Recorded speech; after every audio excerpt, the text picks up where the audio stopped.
राधे राधे भक्तों, आज हम श्रवण करेंगे माघ मास का 22वां अध्याय। कथा श्रवण करने से पहले हमारा YouTube चैनल सब्सक्राइब और वीडियो को लाइक जरूर करें। तो चलिए कथा श्रवण करते हैं। इतना कहकर भगवान अंतर ध्यान हो गए और देवदूती भगवान के ध्यान में लीन हो गए। तब देवनिधि कहने लगे कि हे महर्षि, जैसे गंगा जी में स्नान करने से मनुष्य पवित्र हो जाता है, वैसे ही भगवान की इस कथा को सुनकर मैं पवित्र हो गया। कृपा करके उस स्रोत को कहिए जिससे उस ब्राह्मण ने भगवान को प्रसन्न किया। लोमेश जी कहते हैं कि उस स्रोत को पहले गरुड़ जी ने पढ़ा। उनसे मैंने सुना, हे विप्र, यह स्रोत अध्यात्म विद्या का सार, पापों के नाश करने वाला है। वासुदेव सर्वव्यापी चक्रचारी सज्जनों के प्रिय जगत के स्वामी श्री कृष्ण को नमस्कार है। जब स्तुति करने वाला जिसकी स्तुति की जाए तथा तभी जगत विष्णुमय है, तो किसकी स्तुति की जाए? जिस भगवान के श्वास वेद है, फिर कौन सी स्तुति उनकी प्रसन्नता के लिए की जा सकती है? जिसको वेद नहीं जान सकते, ने वाणी मन जान सकता है, उसकी स्तुति में अज्ञानी क्या कर सकता है? सारा चर अचर संसार जिसकी माया से चक्र की तरह घूम रहा है, इसी से हे प्रभु आप चक्रधारी कहलाते हो। ब्रह्मा विष्णु आप ही हो। सारे संसार को उत्पन्न करने वाले, ब्रह्मा को भी आप उत्पन्न करने वाले हो।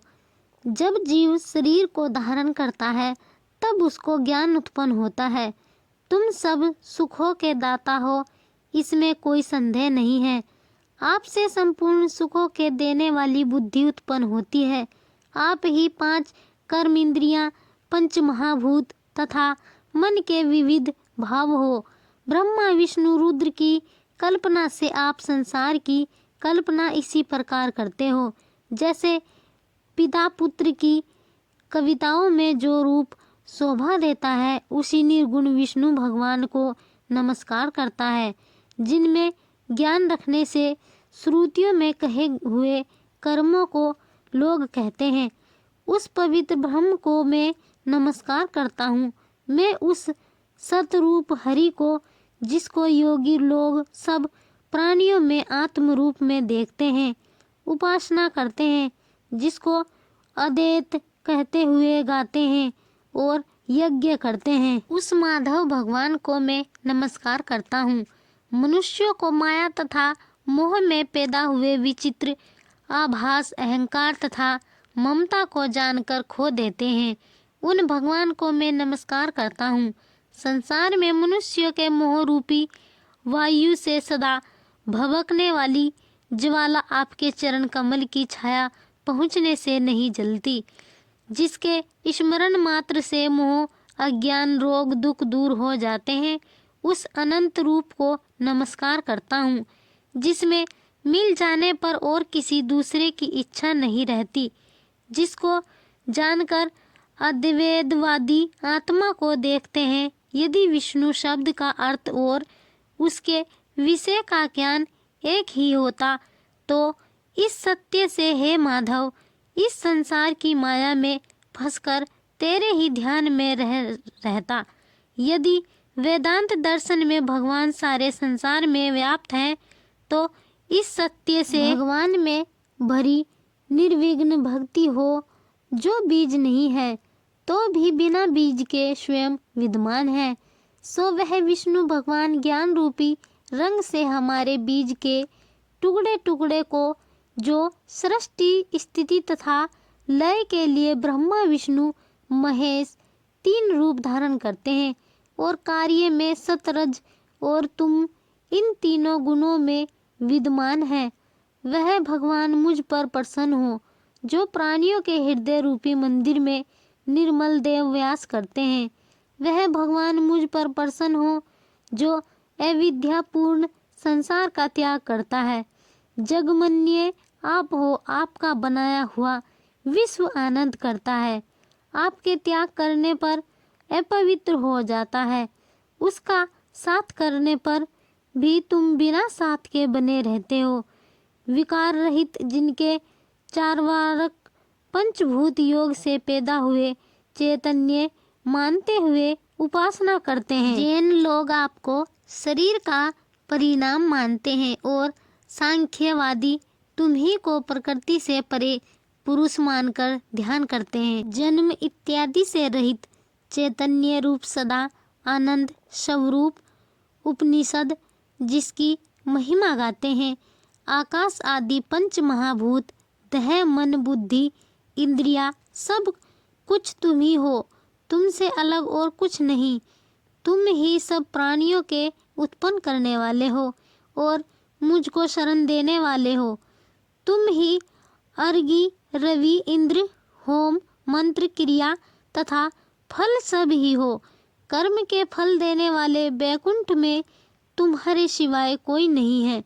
मैं तुम्हारी ही शरण में हूँ। सब प्राणियों के हेतु तथा उनको शरण देने वाले तुम ही हो। जैसे युवा पुरुष की युवती में और युवती की युवा में प्रीति होती है, वैसी मेरी प्रीति तुम में हो। वो पापी भी आपको प्रणाम करते हैं। उसको यमदूत ऐसे नहीं देखते हैं जैसे उल्लू सूर्य को। प्रत्येक पाप मनुष्य को उस समय तक ही दुख देते हैं जब तक वह आपके चरण कमलों का सहारा नहीं लेता। जिसको गुण जाति तथा धर्म को स्पर्श नहीं कर सकते तथा गतियाँ भी स्पर्श नहीं करती, जो इंद्रियों के वशीभूत नहीं है, जिनका बड़े बड़े मुनि लोग साक्षात नहीं करते, उस भगवान को मैं नमस्कार करता हूँ। जितने ज्ञान रूपी सुंदर गुण हैं, उन्होंने सुख स्वरूप मोक्ष रूपी लक्ष्मी का आलिंगन किया। जिन्होंने आत्म स्वरूप सुख भोगा है और जिन्होंने ध्यान रूप से मृत्यु को वश में कर लिया है, ऐसे मुनियों से सेवित भगवान को नमस्कार है। जन्मादि से अलग है, जिनको काम क्रोध आदि दोष दुख नहीं देते, उन वासुदेव भगवान को मैं नमस्कार करता हूँ। जिनके ज्ञान की गति से अविद्या रूप मल शुद्ध हो जाता है, जिनके ज्ञान रूपी शस्त्र से संसार रूपी शत्रु का नाश हो जाता है, उन दुखों के नाश करने वाले को मैं नमस्कार करता हूँ। जिस प्रकार भगवान सब स्थावर जंगम संसार को उत्पन्न करते हैं, इसी सत्य से भगवान मुझको दर्शन दे। इस प्रकार उसकी सच्ची भक्ति देखकर भगवान ने प्रसन्न होकर उस ब्राह्मण को दर्शन दिए और उस ब्राह्मण की स्तुति से प्रसन्न होकर तथा उसको वरदान देकर भगवान अंतर्ध्यान हो गए और वह ब्राह्मण कृतकृत्य होकर भगवान में लीन हो गया और शिष्यों के साथ स्रोत पढ़ता हुआ तपोवन में रहने लगा। जो कोई स्रोत को पढ़ता है अथवा सुनता है, उसकी बुद्धि पाप में नहीं लगती और ने ही बुरा फल देखता है। इसके कीर्तन से मनुष्यों की बुद्धि मन तथा इंद्रियां स्वस्थ होती हैं। जो भक्ति पूर्वक इसके अर्थ को विचार कर इसका जप करता है, वह वैष्णव पद को प्राप्त होता है। इसके सदैव पढ़ने से मनवांचित कार्य सिद्ध हो जाते हैं। मनुष्य सुपुत्र पाता है तथा धन पराक्रम और चिरायु प्राप्त करता है। इसके पाठ से बुद्धि धन यश कीर्ति ज्ञान तथा धर्म बढ़ते हैं। दुष्ट ग्रहों की शांति होती है। यह व्याधियों वे अनिष्टों को दूर करता है, दुर्गति से ताड़ता है। इसके बढ़ने से सिंह व्याघ चोर भूत देव पिशाच और राक्षस का भय नहीं रहता। जो भगवान का पूजन करके इस स्रोत को पढ़ता है, पापों से ऐसे ही अलग रहता है जैसे जल पंख से कमल। जो गति गंगा आदि के स्नान से मिलती है, जो इस स्रोत का एक काल दो काल या तीन काल पढ़ता है, वह अक्षय फल प्राप्त करता है। जो मनुष्य प्रातः काल इस स्रोत का पाठ करता है, वह इस लोक और परलोक में अक्षय सुख पाता है। वेद धुति का बनाया हुआ यह स्रोत भगवान को अत्यंत प्रिय है और भगवान के दर्शन कराने वाला है। योग संसार नाम का वह स्रोत परम पवित्र है। जो कोई भक्ति पूर्वक इसको पढ़ता है वह विष्णु लोक को जाता है। अब पिशाच के मोक्ष की कथा कहते हैं। तो भक्तों, यह थी माघ मास के 22वें अध्याय की कथा। 23वां अध्याय श्रवण करने के लिए हमारा YouTube चैनल सब्सक्राइब और वीडियो को लाइक जरूर करें। राधे राधे।